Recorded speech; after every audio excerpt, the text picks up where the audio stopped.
Baik, Assalamualaikum warahmatullahi wabarakatuh.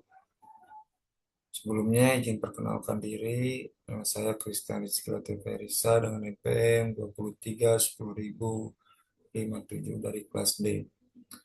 Di sini saya akan eh, memenuhi tugas untuk UTS Antropologi Hukum dengan materi hubungan antar kebudayaan, individu, dan masyarakat.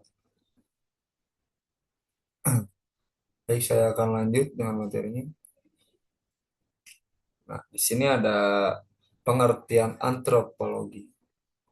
Antropologi sebagai cabang ilmu sosial yang berfokus pada kajian manusia secara menyeluruh, mencakup dimensi biologis, sosial, dan kultural.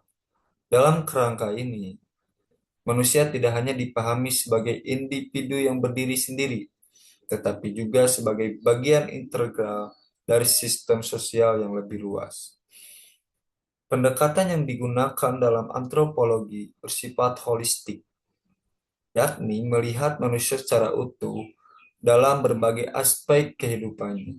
Hal ini mencakup bagaimana manusia membentuk kebudayaan, mempertahankannya, sekaligus mengubahnya seiring dengan dinamika kehidupan masyarakatnya. Dengan demikian, antropologi tidak hanya menjelaskan siapa itu manusia, tetapi juga bagaimana manusia hidup dan berinteraksi dalam konteks sosial budaya yang terus berkembang. Selanjutnya, ada hubungan antara kebudayaan individu dan masyarakat dari yang saya bicarakan materi saya. Dalam perspektif antropologi ini, manusia tidak semata-mata dipandang sebagai entitas biologis, tetapi juga sebagai makhluk sosial sekaligus kultural. Yang dimana artinya, keberadaan manusia selalu terikat dalam suatu kerangka yang melibatkan individu, masyarakat, dan kebudayaan.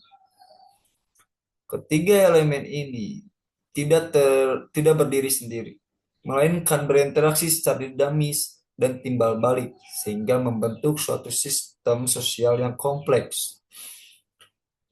Relasi yang bersifat dialektis menunjukkan bahwa individu dipengaruhi oleh kebudayaan dan masyarakat, sekaligus turut berperan dalam membentuk dan mengubah keduanya.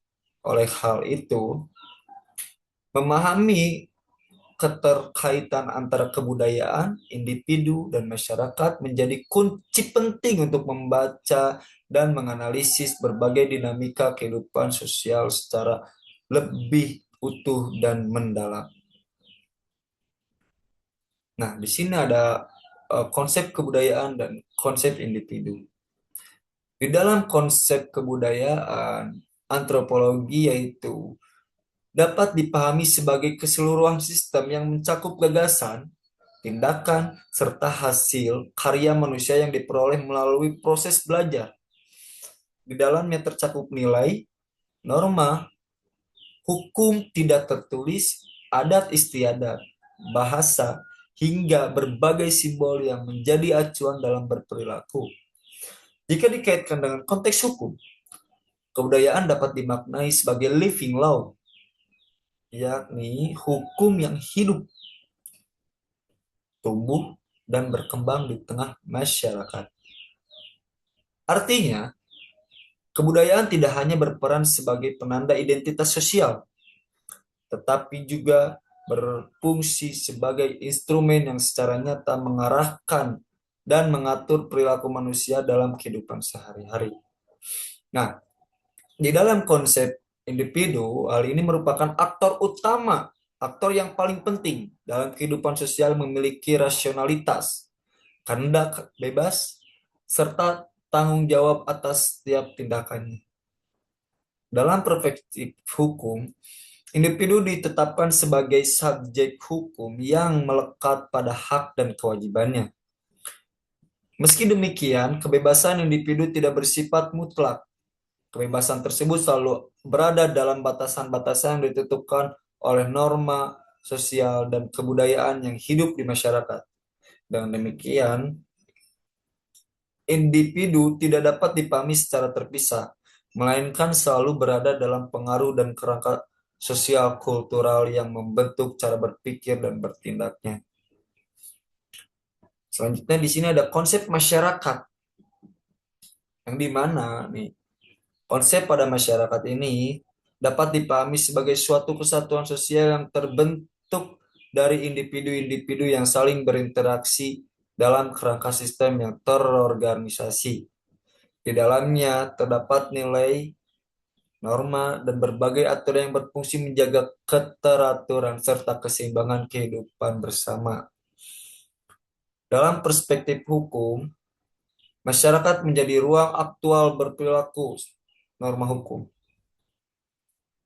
baik yang bersifat tertulis maupun tidak tertulis. Dengan kata lain, masyarakat bukan sekedar wadah interaksi sosial, tetapi juga menjadi arena di mana sistem norma dijalankan, diuji, dan ditegakkan dalam praktek kehidupan sehari-hari.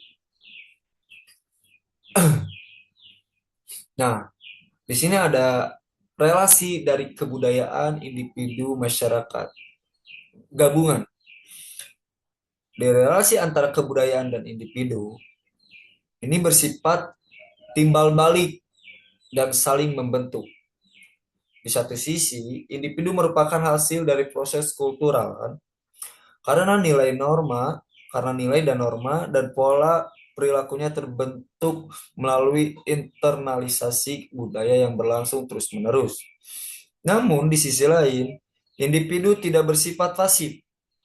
Ia juga berperan sebagai agen perubahan yang mampu menciptakan, menyesuaikan, bahkan menolak unsur-unsur kebudayaan tertentu. Dalam perspektif hukum, hal ini berkaitan dengan konsep kesadaran hukum atau legal awareness, di mana individu tidak hanya mematuhi norma, tetapi juga memiliki kepastian untuk mempengaruhi pembentukannya. Hubungan antara individu dan masyarakat tidak dapat dipisahkan. Individu merupakan bagian inherent dari masyarakat, sementara masyarakat sendiri terbentuk dari kumpulan individu yang saling berinteraksi. Keduanya terikat dalam hubungan interdependen. Individu membutuhkan masyarakat untuk memenuhi kebutuhan sosialnya, sedangkan masyarakat bergantung pada individu untuk mempertahankan keberlangsungan dan strukturnya. Dalam perspektif hukum, relasi ini mencerminkan pentingnya keseimbangan antara kepentingan individu dan kepentingan umum. Nah, sementara itu kebudayaan dan masyarakat memiliki berkaitan yang sangat erat. Kenapa? Kebudayaan berfungsi sebagai pedoman hidup yang memberikan arah bagi perilaku masyarakat melalui nilai dan norma yang dikandungnya. Nilai dan norma tersebut kemudian menjadi dasar dalam pembentukan aturan sosial, termasuk norma hukum. Nah, sebaliknya masyarakat berperan aktif dalam menjaga, meneruskan, dan mengembangkan kebudayaan.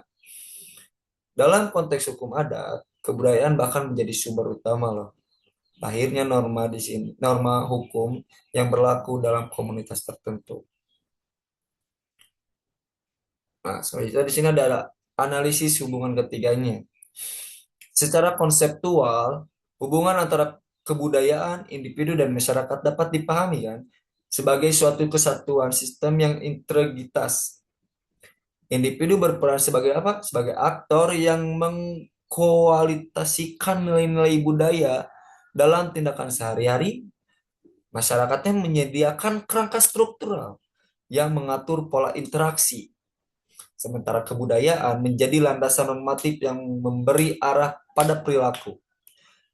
Ini ketiganya tidak berjalan sendiri-sendiri, melainkan membentuk sistem sosial yang dinamis dan saling mengaruhi.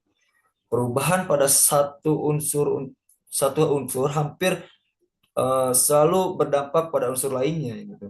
Karena stabilitas sosial pada dasarnya ditentukan oleh sejauh mana ketiga elemen tersebut berada dalam kondisi seimbang dan saling menopang.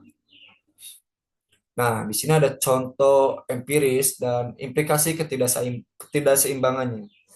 Sebagai ilustrasi empirisnya, mungkin kalian kemarin sudah menjadi contoh bahwasanya di dalam hari raya ataupun hari Lebaran banyak dari kita kita yang berinteraksi kepada orang-orang tetangga ataupun saudara-saudara kita. Nah, di situ ada tiga poinnya: individu, kebudayaan, dan masyarakatnya. Nah, di sini saya akan ceritakan kenapa hal ini dapat diamati dalam tradisi perayaan hari raya keagamaan di Indonesia. Yang tadi saya bilang, dalam konteks tersebut, individu berperan sebagai subjek yang menjalankan praktik budaya. Sementara masyarakat menjadi ruang berlangsungnya interaksi sosial yang biasanya kan kemarin halal bihalal yang tadi saya bilang, seperti silaturahmi dan sikap saling memaafkan. Fenomena ini menunjukkan bahwa individu, masyarakat, dan kebudayaan bekerja sama secara simultan dalam membentuk praktik sosial yang nyata. Nah, implikasi ketidakseimbangannya di antara ketiga unsur tadi terdapat berpotensi menimbulkan berbagai persoalan sosial. Ketika individu mulai mengabaikan norma budaya, risiko disintegrasi sosial menjadi semakin besar. Begitu pula jika kebudayaan mengalami degradasi, masyarakat dapat kehilangan pijakan nilai sekaligus identitasnya. Dalam perspektif hukum, kondisi semacam ini dapat berdampak pada meningkatnya pelanggaran norma serta menurunkannya efektivitas hukum dalam mengatur kehidupan masyarakat. Nah, yang terakhir kesimpulan, berdasarkan uraian yang saya telah paparkan, dapat dipahami bahwa kebudayaan, individu, dan masyarakat merupakan tiga unsur fundamental dalam kehidupan manusia yang memiliki hubungan yang sangat erat dan tidak dapat dipisahkan satu sama lain. Ketiganya membentuk suatu sistem yang saling berinteraksi, saling mempengaruhi, serta saling menentukan dalam membangun dinamika kehidupan sosial. Ada tiga poin di sini. Individu sebagai subjek utama memiliki peran penting karena sebagai pelaku yang menjalankan nilai-nilai budaya dan kehidupan sehari-hari. Nah, masyarakat berfungsi sebagai wadah dan ruang interaksinya sosial untuk orang-orang yang individu ataupun kita yang menentukan hidup secara bersama-sama. Kebudayaan berperan sebagai pedoman hidup yang mengarahkan perilaku individu dan masyarakat. Kebudayaan tidak hanya mencerminkan identitas suatu kelompok sosial, tetapi juga menjadi dasar dalam pembentukan nilai, norma, bahkan hukum yang berlaku dalam masyarakat. Dengan demikian, pemahaman terhadap hubungan ketiga unsur ini menjadi sangat penting, tidak hanya dalam perspektif antropologi, tetapi juga dalam perspektif hukum. Hal ini dikarenakan hukum pada dasarnya tidak dapat dilepaskan dari realitas sosial dan kebudayaan yang hidup dalam masyarakat. Oleh sebab itu, menjaga keseimbangan antara kebudayaan, individu, dan masyarakat merupakan kunci dalam menciptakan kehidupan sosial yang tertib, harmonis, dan berkeadilan. Baik, sekian dari saya. Mohon maaf bila ada kesalahan dan kekurangan, karena saya manusia. Kesempurnaan hanya milik Tuhan. Saya tutup dan akhiri. Wassalamualaikum warahmatullahi wabarakatuh.